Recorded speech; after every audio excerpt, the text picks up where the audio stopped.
I think we can start with this video from the 1962 case in Los Angeles that I'm going to speak on in a little more detail. That was a very turning point in Malcolm's life and in his fight against police brutality.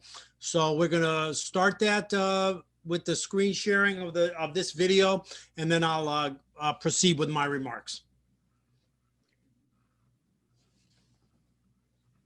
Don't scare Negroes today with no badge or no white skin or no white sheet or no white anything else. The police the same way. They put their club upside your head and then turn around and accuse you of attacking them. Every case of police brutality against a Negro follows the same pattern. They attack you, bust you all upside your mouth, and then take you to court and charge you with assault. What kind of democracy is that? What kind of freedom is that? What kind of social or political system is it when a black man has no voice in court, has nothing on his side other than what the white man chooses to give him? My brothers and sisters, we have to put a stop to this, and it will never be stopped until we stop it ourselves. They attack the victim, and then the criminal who attacked the victim accuses the victim of attacking him. Yes, sir. This is American justice. Yes, sir. That's right. This is American democracy. Yes, and those of you who are familiar with it know that in America, democracy is hypocrisy. Right. Now, if I'm wrong, put me in jail. Right. But if you can't prove that a democracy is not hypocrisy, then don't put your hands on me.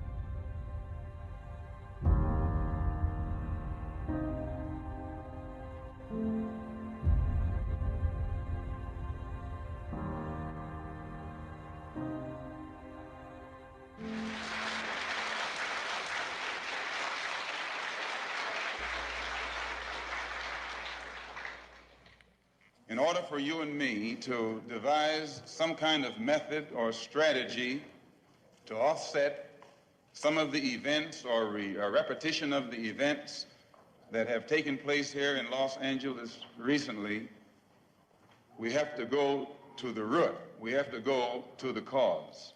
Dealing with the condition itself is not enough, and it is because of our effort toward getting straight to the root that people oftentimes think we're dealing in hate.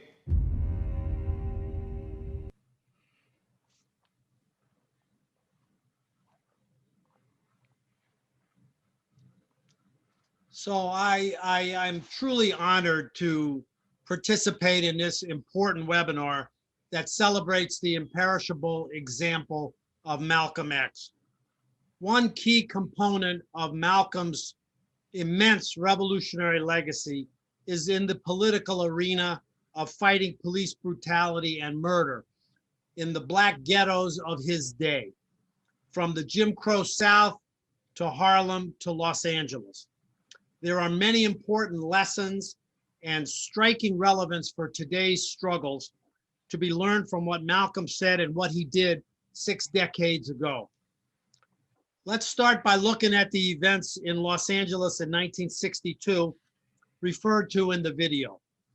Those were a turning point in Malcolm's 1963-1964 split from the Nation of Islam, NOI, and his revolutionary political trajectory in the last year and a half of his life. On April 27, 1962, Los Angeles cops fired into a peaceful, unarmed gathering of Nation of Islam congregants in front of and mostly inside their Los Angeles mosque, which the cops had invaded.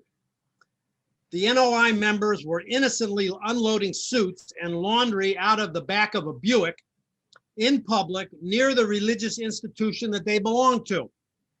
The killer cop, Donald Weiss, and the other cops approached with their usual hostile swagger, saying, "Are you Muslims?"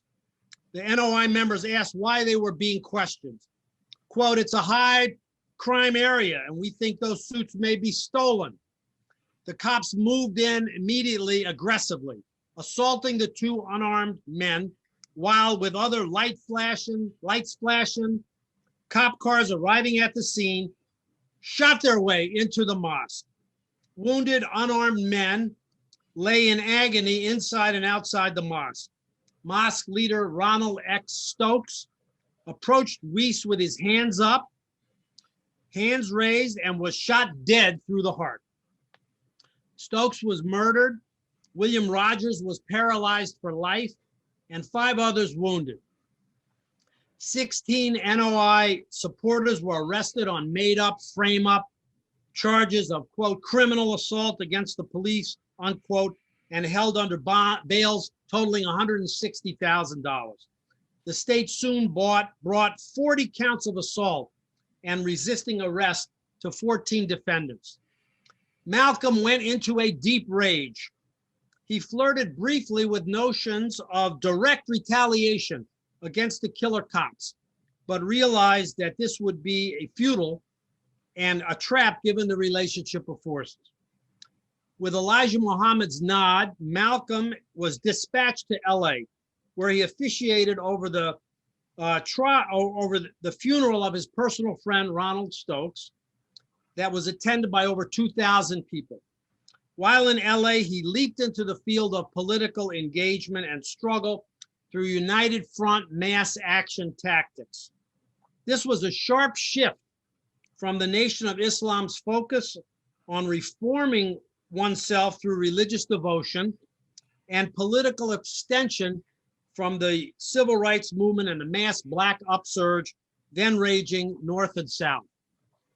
Malcolm noted right away that the entire Black community in LA, not just the relatively narrow Nation of Islam milieu, was outraged with this latest LAPD atrocity. Chicago, as Aislinn pointed out, and LA were probably the two most notorious outside of the Jim Crow South racist police departments in the United States, although there's a lot of competition for that. Los Angeles had a particularly vicious and racist cop and criminal justice system and history under the then police chief, William Parker. Malcolm organized a mass rally against police brutality that included not only and primarily Black church and civil rights organizations, but also civil libertarians, opponents of LAPD brutality, radicals, socialists, and communist groups that had Caucasian members. This was also new and unprecedented for the Nation of Islam. Malcolm, with his political and organizational skills and savvy, rose completely to the occasion and made immediate striking advances. Lawyers were obtained, all the prisoners were bailed out, and mass community meetings, press conferences, and rallies were organized.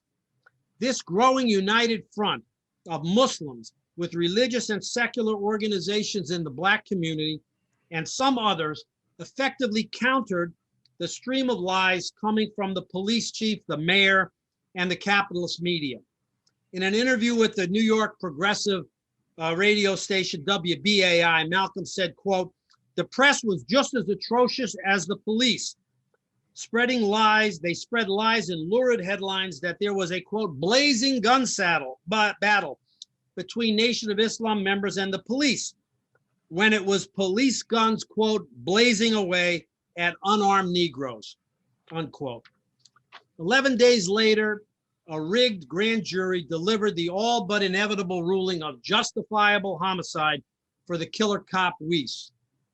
The initial advances along this new path that Malcolm was charting were so obvious and real that Elijah Muhammad approved, and preparations were made to launch a nationwide campaign in the summer of 1962. It was widely discussed with leading NOI ministers and members in the movement as a whole. What was projected was going to be bigger and different than anything the Nation of Islam had ever done. What soon happened, however, with no discussion, advance notice, or explanation, was that Malcolm was ordered to abort the entire campaign. The whole thing was simply called off. The defense was strictly relegated to the court proceedings with less coverage even in the Nation of Islam press. Without the political heat from the mass campaign that had so brilliantly begun under Malcolm's direction, the momentum shifted decisively to the enemy's arena and the frame-up was carried through. The subsequent trial that took place set the record for the longest jury deliberation in Los Angeles history. Malcolm organized vigils every day at the courthouse, surrounded by 200 armed cops, batons out, looking to pounce. At the end, 11 of the NOI members were convicted, including the paralyzed Walter Rogers. Less than 3 years later, the Watts Ghetto Rebellion took place, with direct continuity to the Ronald Stokes murder. Between 1963 and 1965, the LA cops killed 60 Black people, 25 in the back. In a New Year's Day 1965 speech to young civil rights fighters from Macomb, Mississippi, visiting New York City and Harlem less than 3 months before his murder, Malcolm said this about the 1962 events in LA. Quote, "That's what split the Muslim movement. That's what caused the Black Muslim movement to be split. Some of our brothers got hurt and nothing was done about it. Those of us who wanted to do something about it were kept from doing something about it. So we split," unquote. In the last months of his life, Malcolm, under constant death threats and government surveillance and harassment, was focused on establishing and building the Organization of Afro-American Unity as an independent, secular, revolutionary mass organization. At the OAAU founding rally on June 28, 1964, at the Audubon Ballroom in New York City, Malcolm presented the written program of the new organization. His amazing speech that day should be studied in full. It's reprinted in this Pathfinder Press book, By Any Means Necessary. And I want to thank Pathfinder Press for keeping Malcolm's words, in his own words, in print. And everybody should try to read the whole speech because it's just amazing. And I can only give a couple of small aspects of it. It should be studied in full, this speech. And it followed it was his first major speech, or one of them, following his return from the life-changing trips to the Middle East and several African countries, including his Hajj to Mecca, that many people are familiar with from the autobiography. Now, a central plank of the OAAU program was the fight against police brutality and racist murders. Quote, this is direct quote from the program. "Our community must reinforce its moral responsibility to rid itself of the years of exploitation, neglect, and apathy, and wage an unrelenting struggle against police brutality," unquote. He described from his direct experiences as a youth in Michigan, Boston, and Harlem, New York City, the role of police venality and corruption in the structures and systems of organized crime and its social vices, from drug addiction to prostitution. He continues, quote, "Where this police brutality also comes in is in the new law that they just passed, the no-knock law, the stop and frisk law. That's an anti-Negro law. That's a law that was passed and signed by Rockefeller, who was the governor, claimed to be pro-civil rights, liberal Republican billionaire, Governor Nelson Rockefeller." Quote, continuing, "They passed a law that gives them the right to knock down your door and without even knocking on it, knock it down and come in and bust your head and frame you up under the disguise that they suspect you of something," unquote. It's the system as a whole, not the police per se, that is the problem, Malcolm stressed in his speech. Quote, "The police will not eliminate," unquote, "the symptoms, organized crimes and gangs," quote unquote, gangs, drug addiction and prostitution, alcoholism, poor schools, bad housing, unemployment, and so on, that register social and class oppression and super exploitation. Malcolm more and more came to see what he had regularly been calling the, quote, white power structure, unquote, more profoundly as the US and world capitalist and imperialist system, and that the police are just a brutal face unleashed to defend that system. I think it is useful to look at what Malcolm is formulating here when we think of demands like, quote, defund or even, quote, abolish the police. These slogans can divert and derail mass struggles in the streets for justice into the endless maze of so-called, quote, police reform, unquote. Perhaps it is better for us fighters to stay focused on concrete demands, to demand firing, charging, detaining, giving a fair trial to, and jailing killer and brutal cops, and force the system until we can, and force the system to police their police until we can overturn and replace the system as a whole. And to also focus on changing the concrete racist and anti-working class laws and regulations that protect the killer and brutal cops and prevent prosecutions and convictions. Such laws as the no-knock raids, leaving aside that the Louisville cops had the wrong house, that murdered our dear sister, Breonna Taylor, and the so-called stop and frisk authority for the cops that has been pushed back in recent years in New York and other cities. The direction Malcolm X began to chart, as I have briefly described here, must be rescued by and for the new generation of fighters that rose up under the banner of Black Lives Matter in an explosion of mass action and after the murder of George Floyd last May 25th. Those coming into the fight today against police brutality and killer cops, and more broadly for freedom, justice, and equality by any means necessary, as Malcolm said, will find no greater historic champion and inspiration in their fight for their better future than Malcolm X. For those who take the time to search, discover, and study this towering human being, beautiful vistas will open up before you. Thank you very much.